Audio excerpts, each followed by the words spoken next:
सभापती महोदय, 77,000 हेक्टर क्षेत्रावर पिकांचे नुकसान अवकाळी पावसामुळे होऊ नये, अद्याप नुकसान भरपाई जाहीर करण्यात आलेली नाही, अशा प्रकारची मागणी सुद्धा आमच्या काही सन्मान्य सदस्यांनी केली होती। त्यामध्ये मे 2025 मधील अवकाळी पाऊस, अतिवृष्टी, पूर यामुळे बाधित झालेल्या क्षेत्राचा प्राथमिक अहवाल 77,300 हेक्टर होता। मे 2025 मध्ये बाधित क्षेत्राच्या पंचनाम्याचे काम अंतिम टप्प्यात आहे। प्राप्त पंचनाम्यानुसार एकूण बाधित क्षेत्र 1,55,501 हेक्टर इतके आहे। त्यापैकी शेती पिकाखालील बाधित क्षेत्र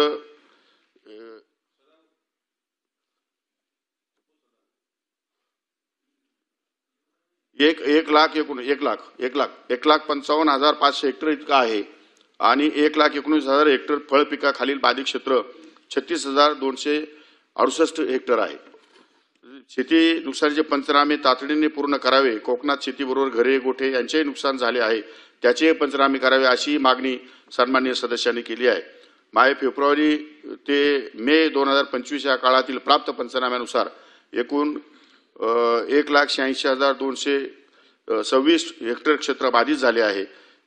जून 2025 मध्ये प्राथमिक अहवालानुसार एकूण 67,427 हेक्टर क्षेत्र बाधित झाले असून पंचनामे करण्याची कार्यवाही सुरू आहे।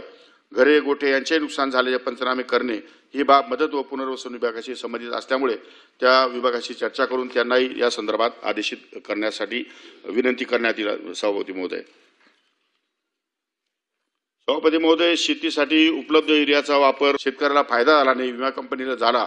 विमा कंपनीला 10,000 कोटीचा फायदा झाला, असाही या ठिकाणी काही सभासदांनी मांडलेले आहे। ही गोष्ट खरी आहे की विमा कंपनीला जास्त फायदा झाला आहे। प्रधानमंत्री पीक विमा योजना ही केंद्र शासनाची योजना असून केंद्र शासनाच्या मार्गदर्शक सूचनानुसार राज्यात खरीप हंगाम 2016 पासून राबविण्यात येत आहे।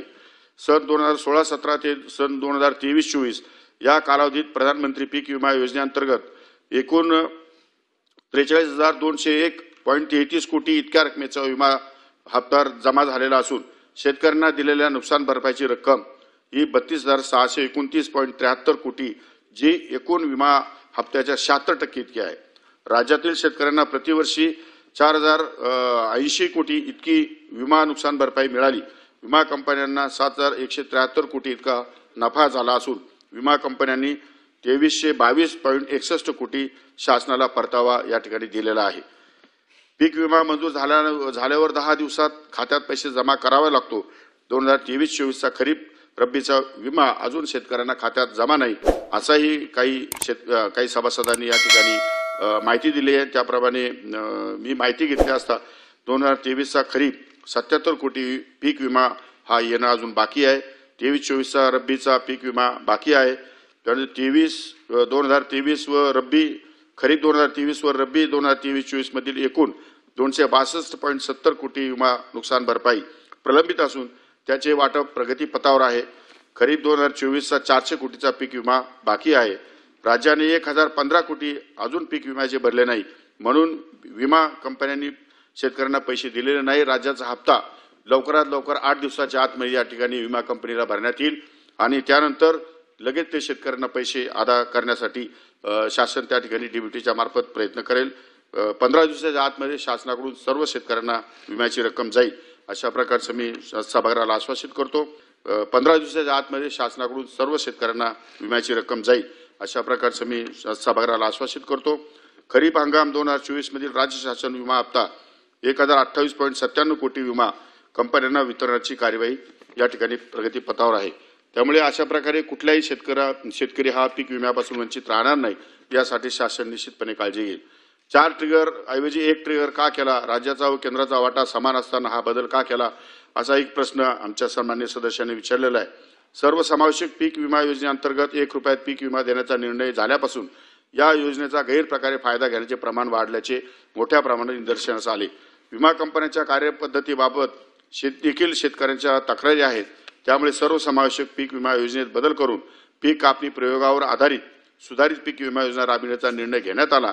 त्यामध्ये पेरणी न होणे, स्थानिक नैसर्गिक आपत्ती, काढणी पश्चात नुकसान व मध्य हंगाम प्रतिकूल परिस्थिती या 4 वैकल्पिक जोखीम बाबी वगळून केवळ पीक कापणी प्रयोगावर आधारित नुकसान भरपाई या अनिवार्य जोखीम बाबीचा समावेश आहे।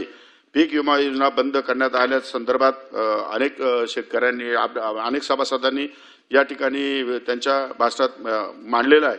परंतु पीक विमा प्रधानमंत्री पीक विमा योजना ही केंद्र शासनाची योजना असून केंद्र शासनाच्या मार्गदर्शक सूचनानुसार राज्यात खरीप हंगाम 2016 पासून राबविण्यात येत आहे।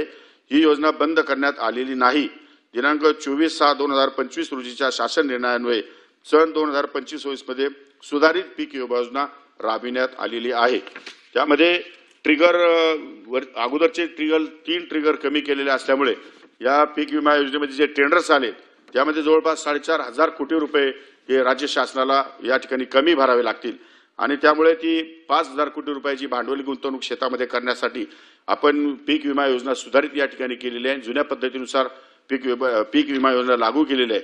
त्यामध्ये कुठल्याही प्रकारचे बंद करण्याचा निर्णय शासनाने घेतलेला नाही। हेच मी आपल्या निदर्शनास आणू इच्छितो।